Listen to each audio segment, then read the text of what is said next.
Bapak Ibu kaum muslimin dan muslimat yang dimuliakan oleh Allah, mari pada kesempatan malam yang berbahagia ini kita kembali lanjutkan kajian Fiqhul Islami wa Dinatuhu kita, karangan Syekh Wahbah Az-Zuhaili rahimahullahu ta'ala anhu.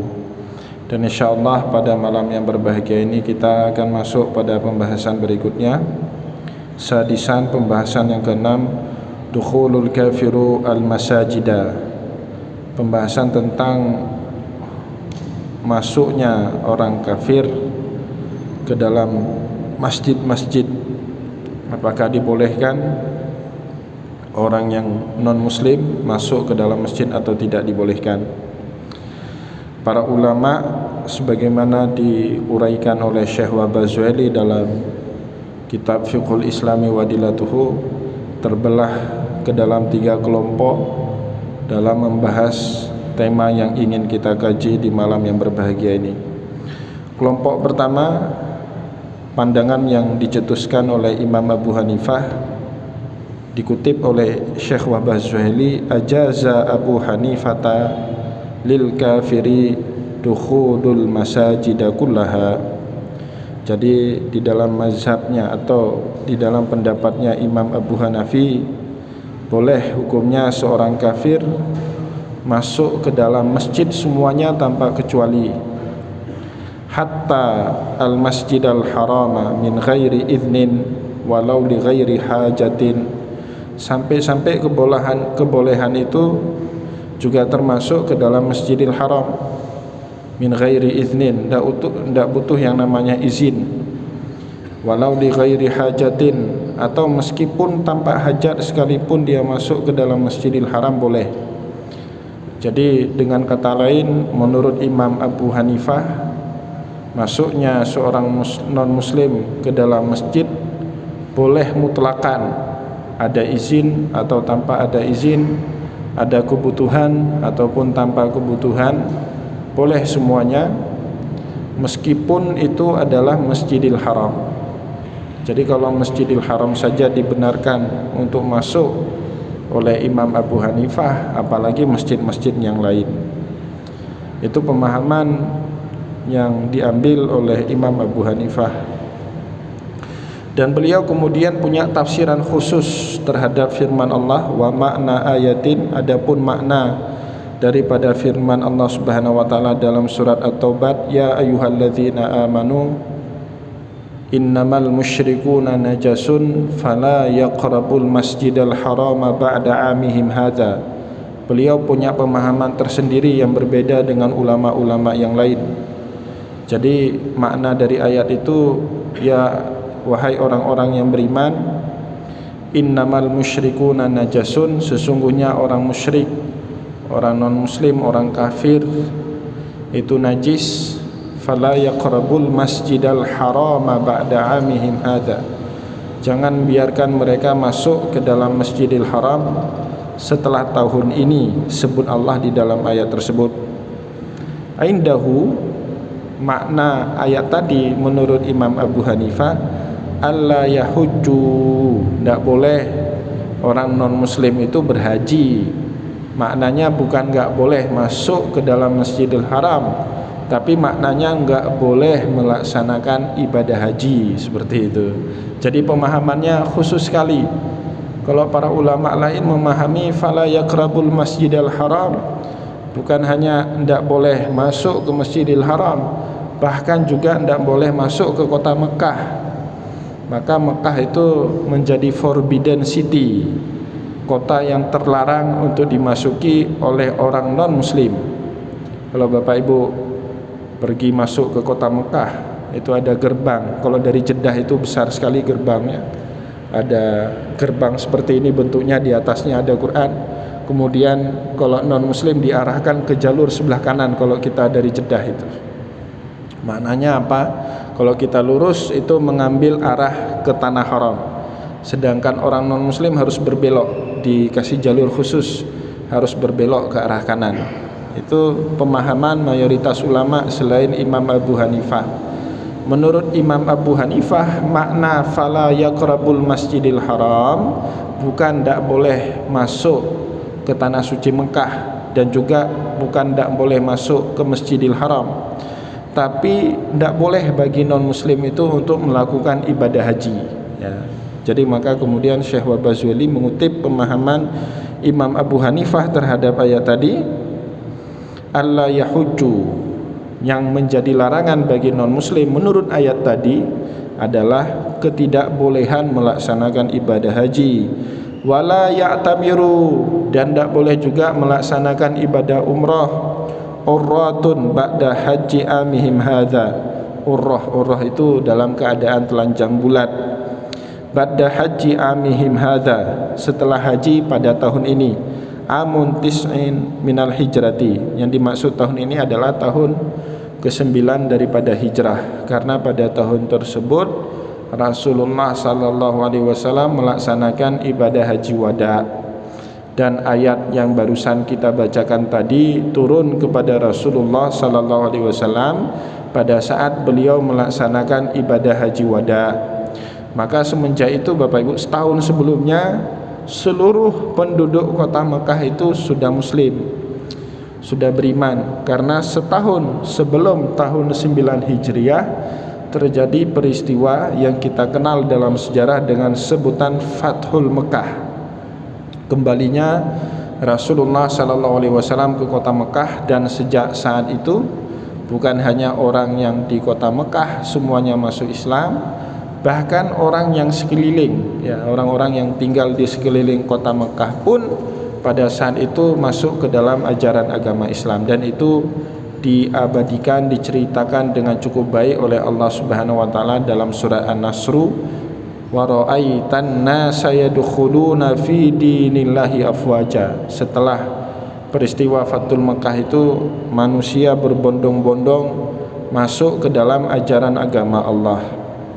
Nah, maka kemudian pada saat setelah Rasulullah sallallahu alaihi wasallam mengerjakan haji wada di tahun 9 Hijriah, turun ayat tadi kepada beliau, ya ayyuhalladzina amanu innamal musyrikuna najasun fala yaqrabul masjidal harama ba'da amihim hadza. Dipahami oleh Imam Abu Hanifah, ayat itu tidak menjadi larangan kebolehan orang non muslim masuk ke kota Mekah, dan tidak juga boleh dipahami sebagai larangan kebolehan seorang non muslim masuk ke dalam Masjidil Haram.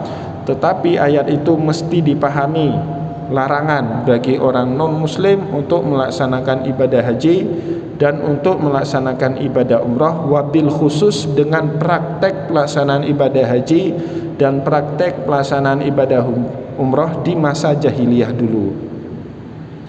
Bagaimana praktek ibadah umrah dan ibadah haji di masa jahiliyah? Nah, perlu kita ketahui sedikit Bapak Ibu, yang namanya ibadah haji dan umrah itu sudah ada sejak dulu sebelum Rasulullah sallallahu alaihi wasallam diutus. Bahkan kewajiban ibadah haji dalam syariat Nabi Muhammad baru turun tahun 6 Hijriah, 3 tahun sebelum haji wada. Walillahi 'alan nasi hijjul baiti man istata'a ilaihi sabila. Ayat itu turun di tahun 6 Hijriah. Kalau mau pakai ayat itu yang menjadi pengwajib ibadah haji. Sebagian ulama mengatakan pengwajib ibadah haji itu firman Allah, wa atimul hajja wal umrata lillah. Sempurnakanlah ibadah haji dan umrahmu karena Allah Subhanahu wa taala. Ayat kedua ini turun tahun 8 Hijriah. Kalau Bapak Ibu mau pakai pendapat pertama dengan surat Ali Imran tadi, maka 6 Hijriah baru wajib haji. Kalau mau pakai ayat kedua berarti 8 Hijriah. Sebelum Nabi Muhammad lahir, ibadah haji itu sudah dilakukan oleh orang Arab, ibadah haji dan umrah. Namun yang bedanya mereka melaksanakan ibadah haji, salah satu ya dari sekian banyak perbedaan tata cara pelaksanaan ibadah haji dalam syariat sebelum Nabi Muhammad dengan syariat Nabi Muhammad, salah satunya kalau mereka melakukan tawaf, salah satu rukun ibadah haji dan umrah. Kalau haji namanya tawaf ifadah, kalau umrah namanya tawaf umrah. Tawaf dan sa'i itu dilakukan dalam keadaan telanjang bulat, bugil, nggak boleh pakai pakaian sama sekali. Ya. Maka kemudian buat jadwal, orang-orang Arab jahiliyah itu buat jadwal. Kalau laki-laki melakukan ibadah haji dan umrah, maka jadwal tawaf dan sa'inya di pagi hari. Nampak semua itu. Porno aksi gitu kan. Kalau perempuan melaksanakan ibadah haji dan umrah, tawafnya itu di malam hari. Ya, itu dulu syariatnya. Maka kemudian Rasulullah mengubah syariat itu dengan berkata, khuzu anni manasikakum, ambillah cara melaksanakan ibadah haji apa yang dipraktekkan oleh Rasulullah. Bagi laki-laki pakai 2 helai kain, atas namanya rida, bagian bawah namanya izar, ya, menggantikan syariatnya orang jahiliyah dulu. Nah, balik Bapak Ibu kepada tema kita. Jadi berdasarkan pemahaman tadi, menurut Imam Abu Hanifah tidak ada larangan sama sekali orang non muslim masuk ke Masjidil Haram, masuk ke tanah haram, masuk ke kota Mekah. Yang dilarang itu untuk mengerjakan haji dan umrah, itu tidak boleh. Non muslim tidak boleh melakukan itu. Syarat wajib haji yang pertama adalah Islam. Syarat wajib umrah yang pertama adalah Islam. Nah, hal ini diperkuat lagi hina amara as-sadiq, ketika Rasulullah SAW memerintahkan sesuatu kepada Abu Bakar As-Siddiq. Wa nada Ali bihadhihi surah, kemudian Abu Bakar As-Siddiq meminta Ali untuk menyampaikan larangan atau perintah Rasulullah itu kepada masyarakat banyak. Jadi Rasulullah kasih perintah kepada Abu Bakar, Abu Bakar minta Ali untuk mengumumkan perintah itu kepada orang banyak. Apa pengumuman Ali bin Abi Thalib? Waqala, dan itu ada dalam Sahih Bukhari dan Muslim. Ya, ini not nomor 3 ini kutipannya dari Rawahu Syaikhani, ya, diriwayatkan dalam Sahih Bukhari dan Muslim. Waqala, Imam Ali bin Abi Thalib setelah turunnya ayat ini beliau berkata, mengumumkan kepada orang banyak, alla la yahujja ba'da amina hadza musyrikun wa la yatufu iryanan. Alla yahujja, dan setelah tahun ini tidak ada boleh lagi berhaji, ya, ba'da amina hadza, setelah tahun kami ini, musyrikun, orang-orang musyrik, wala yatufu uryan, dan juga mereka tidak boleh melakukan tawaf dalam keadaan telanjang bulat. Itu kata Ali diumumkan, dan ini memperkuat pendapatnya Imam Abu Hanifah, meskipun mayoritas ulama nanti punya pandangan yang berbeda dengan Imam Abu Hanifah. Maka Bapak Ibu yang dimuliakan oleh Allah, karena model pelaksanaan ibadah hajinya itu ekstrim betul, telanjang bulat, nggak pakai pakaian. Dulu di masa jahiliyah, kalau musim haji itu kena di musim dingin, karena kan tahun Qamariyah itu tahun yang berjalan terus, lintas musim, ndak satu musim. Kalau tahun Miladiyah dia kan per musim, dia itu musim dingin letaknya pasti di ujung tahun, seperti itu. Atau kalau tempat kita musim hujan, itu ujung tahun, ber ini kan masih musim hujan. Tapi kalau kalender Qamariyah, terkadang haji di musim panas, 10 tahun lagi bisa di musim dingin. Saya ingat betul Bapak Ibu, terakhir saya haji 2008 itu musim dingin. Tahun 2008 itu kami haji sekitaran bulan November atau bulan Desember, seingat saya seperti itu. Tahun 2008 terakhir saya mengerjakan ibadah haji. Tahun 2020 kemarin, kalau seandainya jamaah jadi berangkat haji itu kan letaknya di bulan 7 itu, bulan 6, bulan 7. Atau tahun depan 2021 kita puasa Ramadan itu bulan 4, bulan 5 itu sudah lebaran. Berarti bulan 6 atau bulan 7 itu haji, itu puncak musim panas itu. Bulan 7 itu puncak musim panas, ya, bulan Juli itu. Jadi tahun kalender Qamariyah kan seperti itu. Maka Bapak Ibu, kalau haji, musim haji kenanya di musim dingin, masyarakat sekitar Arab pada saat itu tidak mau pergi haji. Karena kan gimana itu, tawafnya di malam hari itu telanjang bulat, kan berat itu. Juga laki-laki tawaf telanjang bulat dalam musim dingin kan berat itu. Dan kalau jamaah haji tidak datang di musim dingin Bapak Ibu, itu akan berpengaruh kepada income penduduk kota Mekah. Banyak penduduk kota Mekah itu income-nya, pendapatannya gara-gara banyak tamu yang datang. Ya sampai sekarang Bapak Ibu, saya diceritakan oleh salah satu guru saya, Ustadz Safwat, beliau kerja di Konjen Jeddah. Itu hotel-hotel di Mekah itu luar biasa, bangkrut semuanya. Hotel bangkrut, usaha catering bangkrut, ya gara-gara berbulan-bulan sudah tidak ada jamaah haji dan umrah kan gitu. Mati semua, travel mati, mobil-mobil itu dikandangkan semua Bapak Ibu. Coba Bapak Ibu bayangkan mobil kita itu kalau nggak bergerak 1 bulan, starter rusak mesinnya itu. Karena mobil kan diciptakan untuk bergerak. Namanya aja mobil itu sesuatu yang bergerak.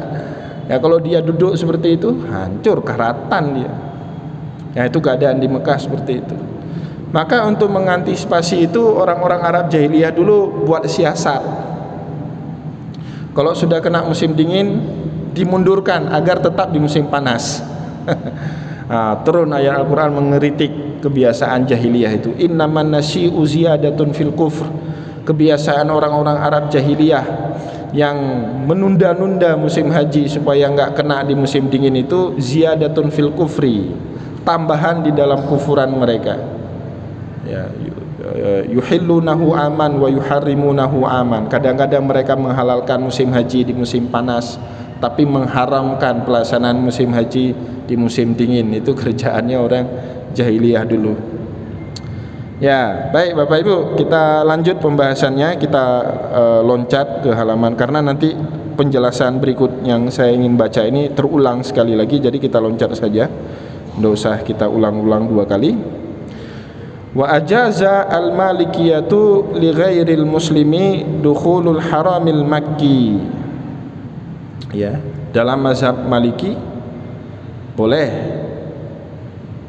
seorang non muslim dukhulul haramil makki, boleh masuk ke boleh masuk ke tanah haram, boleh masuk ke Mekah al-Mukarramah, boleh masuk ke Madinah al-Munawwarah, boleh masuk, ya kalau Baitul Maqdis ya memang sudah dikuasai oleh orang non muslim.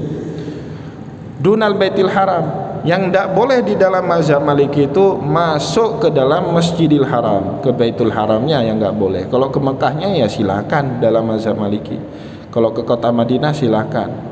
Ya, biidzin au amanin, dengan izin tentunya dan dengan adanya keamanan tentunya, bukan untuk menimbulkan kekacauan. Wala yajuzu indahum mutlakan dukhulal kafiri masjidan. Tetapi dalam mazhab Maliki yang namanya orang non muslim itu orang kafir tidak boleh masuk ke dalam masjid apapun masjid itu. Masjidil Haram tidak boleh masuk, Masjid Nabawi tidak boleh masuk, Masjid Baitul Shalihin Ulai Karing juga tidak boleh masuk. Dalam mazhab Maliki pemahamannya seperti itu, ya. Mereka punya pemahaman seperti itu.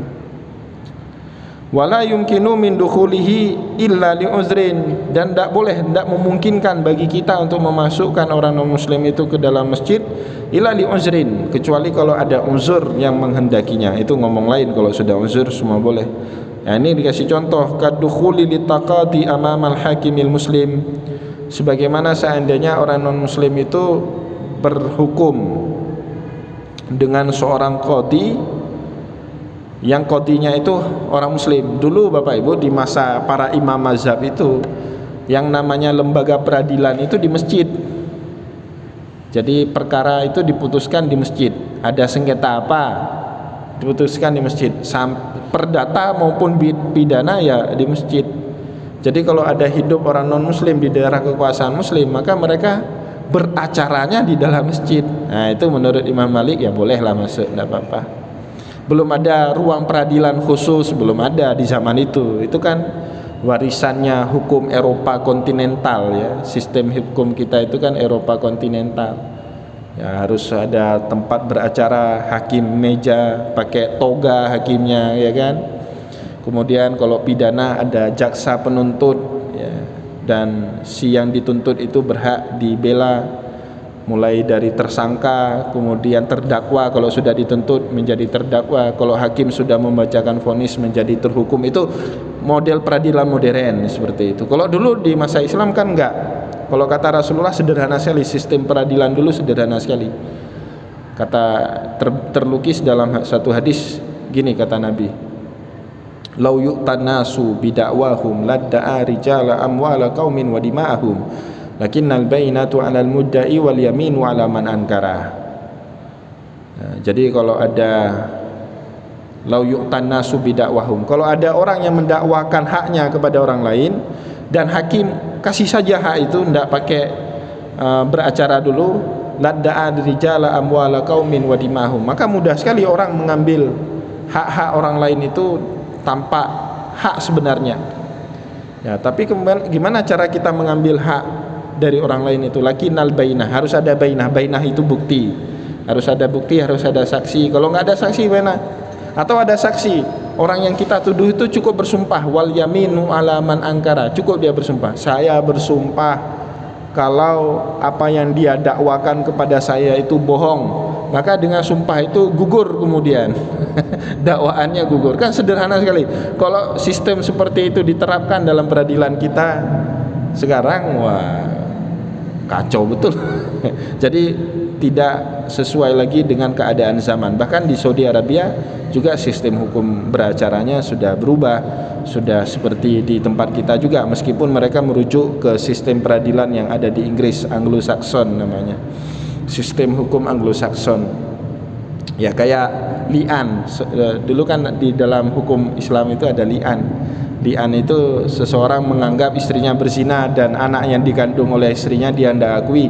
Bagaimana caranya? Dia bersumpah dengan 4 orang saksi kalau yang dia katakan adalah kebenaran, dan bersumpah kali kelima kalau yang dia katakan itu bohong, maka azab Allah akan turun kepada dia. Tinggal sumpah aja, tidak usah pembuktian lagi. Kalau sekarang kan tidak bisa, karena dengan li'an itu akan berkaitan dengan perdata. Kok nanti gimana masalah warisan, kan itu harus dibuktikan, harus diperjelas. Maka kemudian kita punya sistem peradilan modern sekarang yang berbeda dengan peradilan di zaman para imam mazhab itu.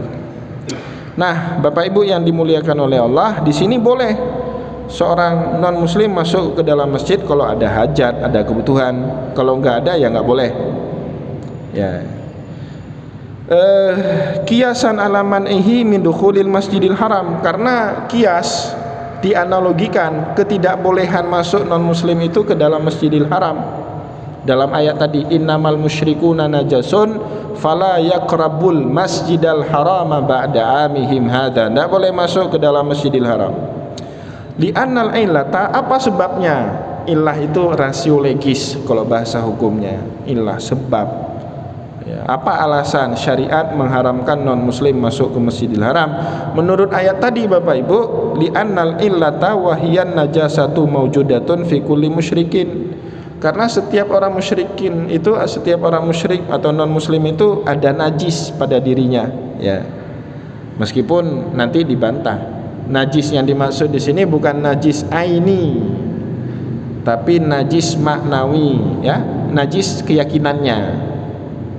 Nanti dibantah oleh para mayoritas ulama yang lain. Gini mudahnya, Bapak Ibu kalau sudah berwudu mau pergi masjid, tiba-tiba dalam perjalanan dari rumah ke masjid ketemu teman kita orang non muslim, orang teman kita Cina Penayung misalnya, ketemu, ya, kan agamanya non muslim, musyrik, salaman. Apakah salaman kita dengan non muslim itu membatalkan wudhu kita? Laki-laki Pak, laki-laki bukan perempuan, laki-laki, kita salaman, apa kabar?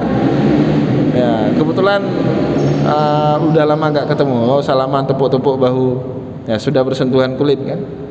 Apakah salaman kita itu membatalkan wudhu?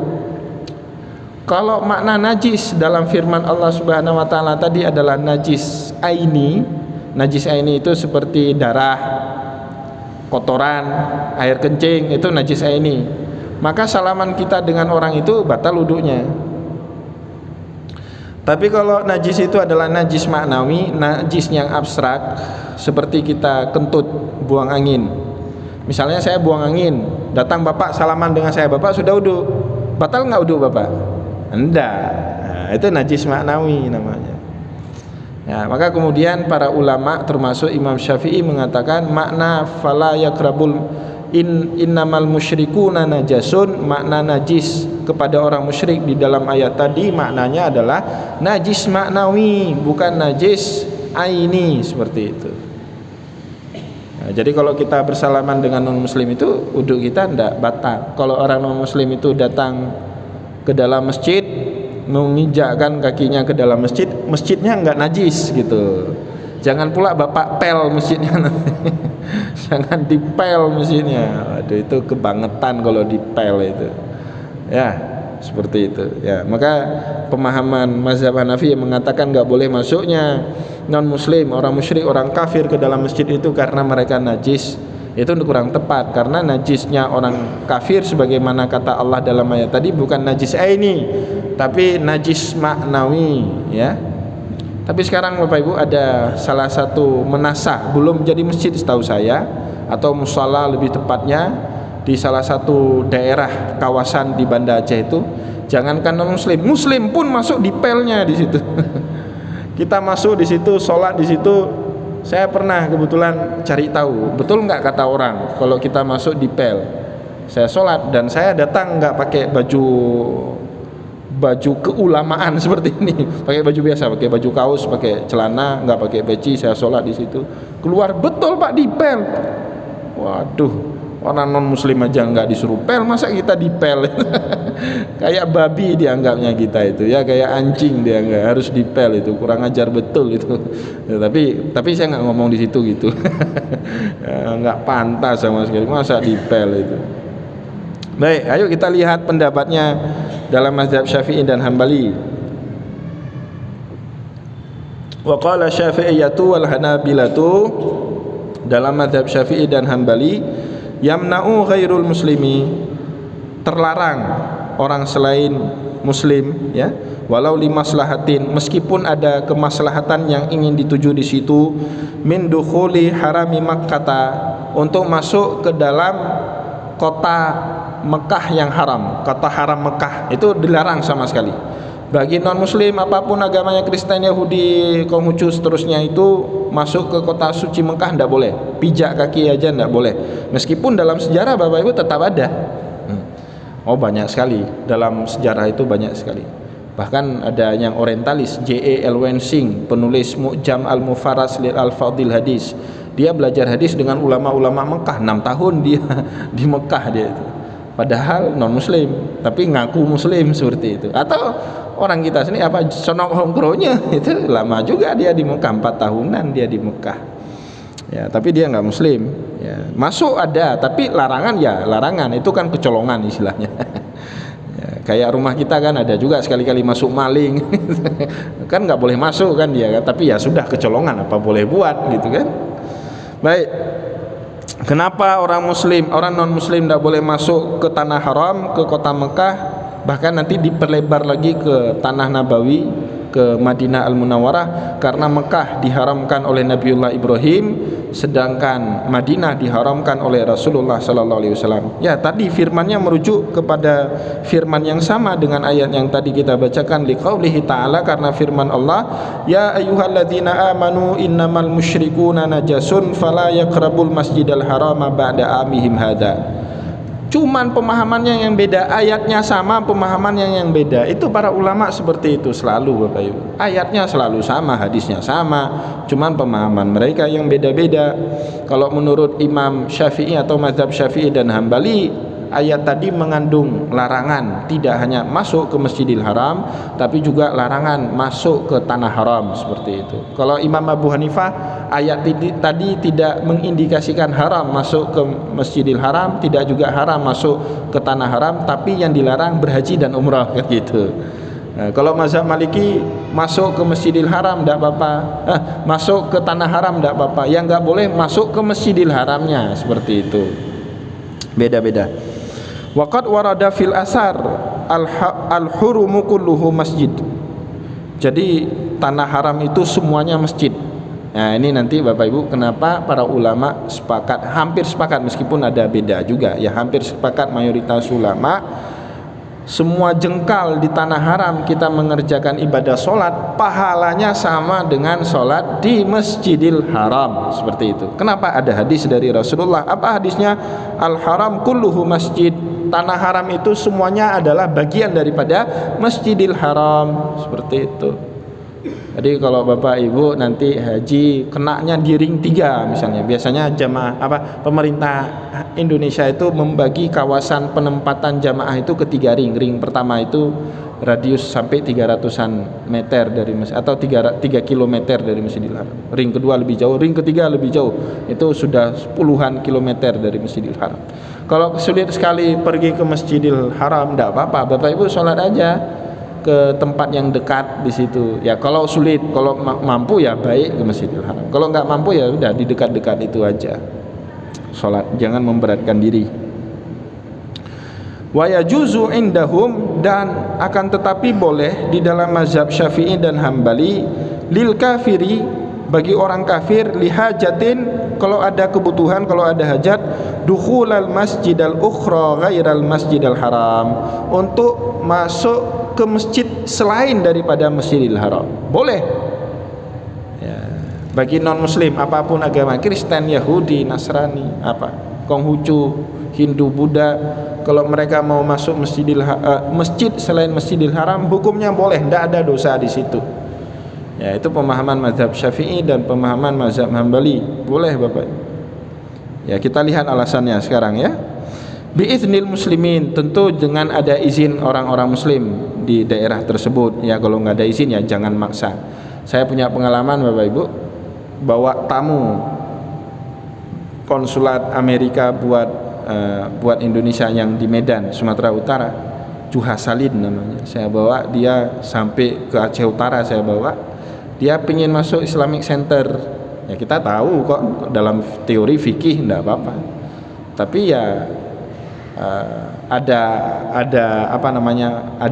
izin lah minimal kan gitu. Saya minta izin sama pengurus masjidnya, ndak boleh. Ya udah ndak boleh berarti kan gitu. Cuman boleh di tangga aja. Oh ya udah sampai di tangga. Tapi waktu ke masjid yang lain ada beberapa masjid yang mengizinkan. Nah itu harus ada izin supaya nggak ribut belakangan.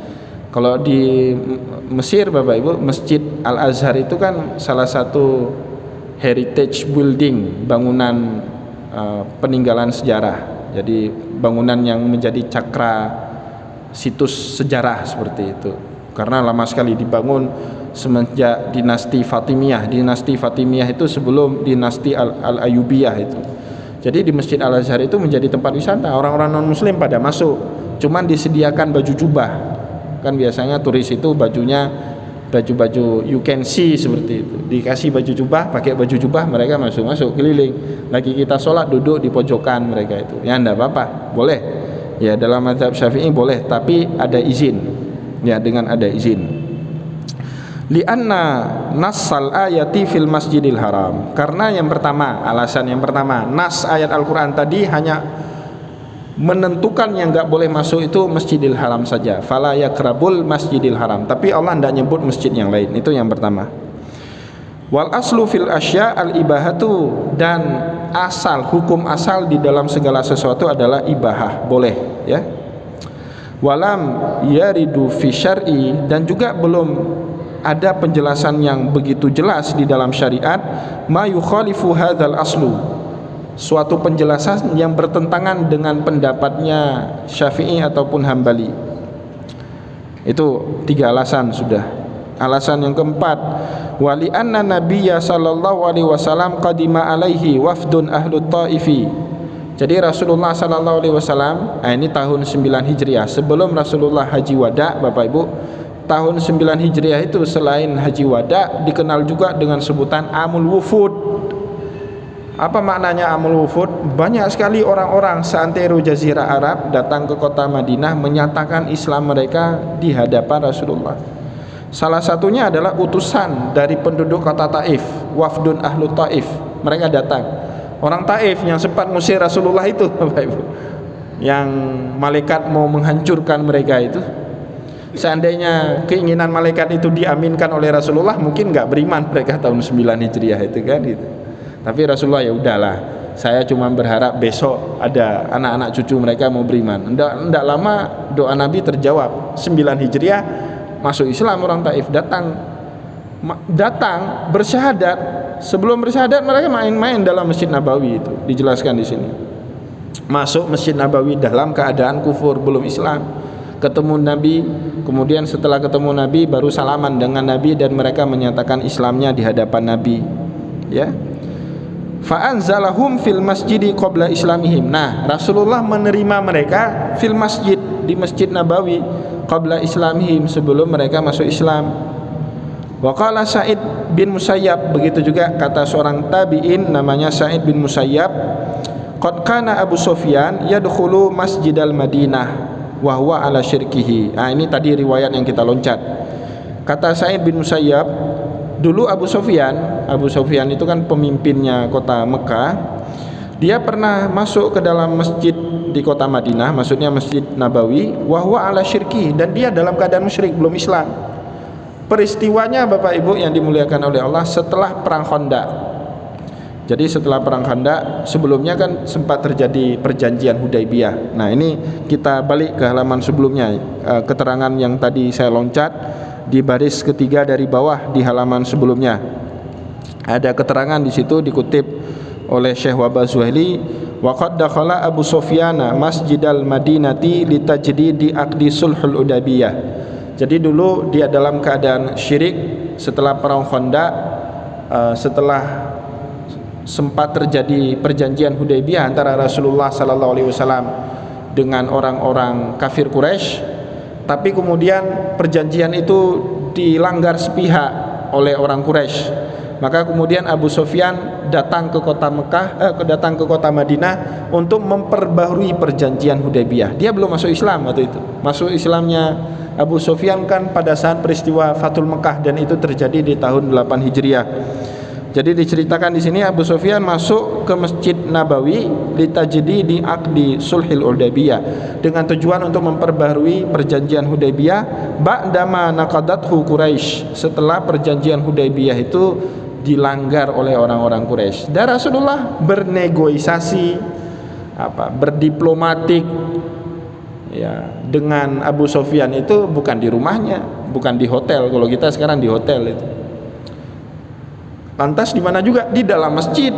Nah, ini kemudian yang mengatakan, yang menyebabkan dalam mazhab Syafi'i dan Hambali membolehkan orang-orang non muslim masuk ke dalam masjid, wa huwa ala syirki, dan mereka masih dalam keadaan syirik. Bahkan Bapak Ibu yang dimuliakan oleh Allah, ada cerita menarik. Izinkan saya menceritakan ini supaya kita paham betul bagaimana sebenarnya Nabi kita itu.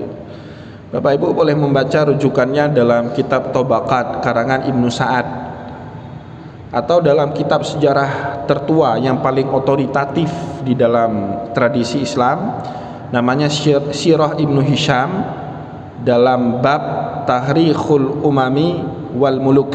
Nama judul bab itu diceritakan di situ, di tahun 10 Hijriah atau 1 tahun sebelum Nabi Muhammad sallallahu alaihi wasallam wafat.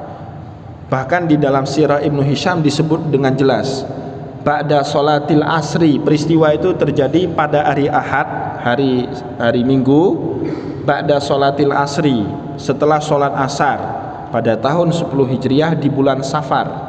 Itu disebut dengan cukup jelas dalam Sirah Ibnu Hisham, tapi dalam Tabaqat Ibnu Sa'ad tidak dijelaskan sedemikian detail. Datang 60 orang, jumlahnya disebutkan itu dalam Sirah Ibnu Hisham. Datang 60 orang Kristen Najran. Kristen Najran itu Kristen yang sampai sekarang masih ada di daerah Yaman, Bapak Ibu.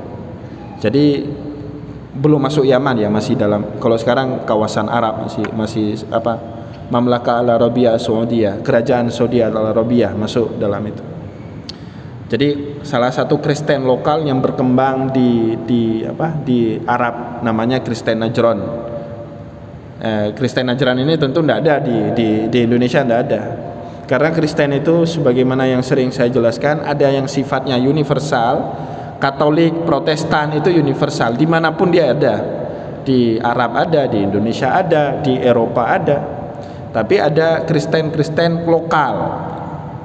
Di tempat kita Indonesia ada namanya Kristen Pantekosta, ada Kristen AKBP Batak, seperti itu lokal. Di Arab tidak ada Kristen itu, aliran Kristen itu tidak ada. Di Arab ada Kristen Nestor, ada Kristen Najran, cuman ada di Arab, tidak ada di tempat kita. Jadi 60 orang ini datang ke kota Madinah, Bapak Ibu. Tujuannya bukan untuk menyatakan Islam, bukan mau masuk Islam. Mereka mau membangun hubungan baik dengan Rasulullah, buat perjanjian damai, tidak saling menyerang. Ya, mereka menghormati negara Islam yang didirikan oleh Rasulullah. Sebaliknya mereka juga minta agar mereka tidak diserang. Ya, jadi perjanjian damai. Datang mereka 60 orang ke Masjid Nabawi. Nah, pada saat itu mereka nanya kepada Rasulullah, ya Rasulullah, di mana yang memungkinkan kami melakukan misa kami, peribadatan kami? Rasulullah kemudian menunjuk salah satu pojok Masjid Nabawi. Udah, buat ritual agama kalian di situ, dalam masjid, dalam masjid. Ya, silakan rujuk kedua kitab yang saya jelaskan tadi. Dalam Masjid Nabawi Rasulullah tunjuk, silakan kalian mengerjakan misa kalian di pojokan Masjid Nabawi itu, ditunjuk. Dan di dalam Sa'ad Tabaqat Ibnu Sa'ad disebut bahkan kemudian mereka menghadap ke arah timur. Ya, jadi kalau timur kota Madinah kan Indonesia, itu timurnya, menghadap ke arah timur. Orang gereja Nestor itu kiblatnya ke arah timur. Mereka semua menghadap ke arah timur dan mereka berdoa, melakukan ritual ibadah mereka di Masjid Nabawi. Rasulullah kemudian pergi, datang para sahabat yang ketika Rasulullah merintahkan itu mereka tidak ada di samping Rasulullah. Datang sahabat pada marah semua, ingin menarik mereka, menyeret mereka keluar. Sempat muncul kegaduhan, kemudian kegaduhan itu didengar karena memang rumah Nabi itu samping Masjid Nabawi. Rasulullah keluar dari rumahnya. Rasulullah kemudian berkata, diceritakan oleh Ibnu Sa'ad dalam kitab Tabaqatnya, beliau berkata, da'auhum, biarkanlah mereka beribadah di situ. Dilarang oleh Rasul. Coba Bapak Ibu bayangkan itu, Nabi Muhammad. Coba Bapak Ibu bayangkan kalau kejadian itu terjadinya di Masjid Baitus Sholihin Ulaikari. Kira-kira apa yang terjadi dengan 60 orang saudara kita itu? Mungkin kepalanya putus gitu. Tapi ya segitunya lah Rasulullah sallallahu alaihi wasallam, Bapak Ibu. Ya, jadi rahmatan lil alaminnya Rasulullah di situ. Jadi saya tertarik, kok ada ya dalam catatan sejarah ulama mencatat seperti itu dan itu dianggap biasa oleh para ulama-ulama kita dulu. Tidak ada kemudian keterangan sejarah itu kan dihapus, nggak ada kan gitu. Dari dulu Sirah Ibnu Hisham itu abad ke-4 Hijriah dibuat, sampai sekarang kita sudah di abad 14 Hijriah ya masih kita baca keterangan itu. Baik Bapak Ibu kaum muslimin dan muslimat yang dimuliakan oleh Allah, semoga apa yang kita sampaikan di malam yang berbahagia ini ada manfaatnya bagi kita semua. Saya mohon maaf jika ada kesilapan kata dan kesalahan sikap. Wallahu muwaffiq ila aqwamit thariq wa nasrun minallah fatun karim. Wassalamualaikum warahmatullahi wabarakatuh.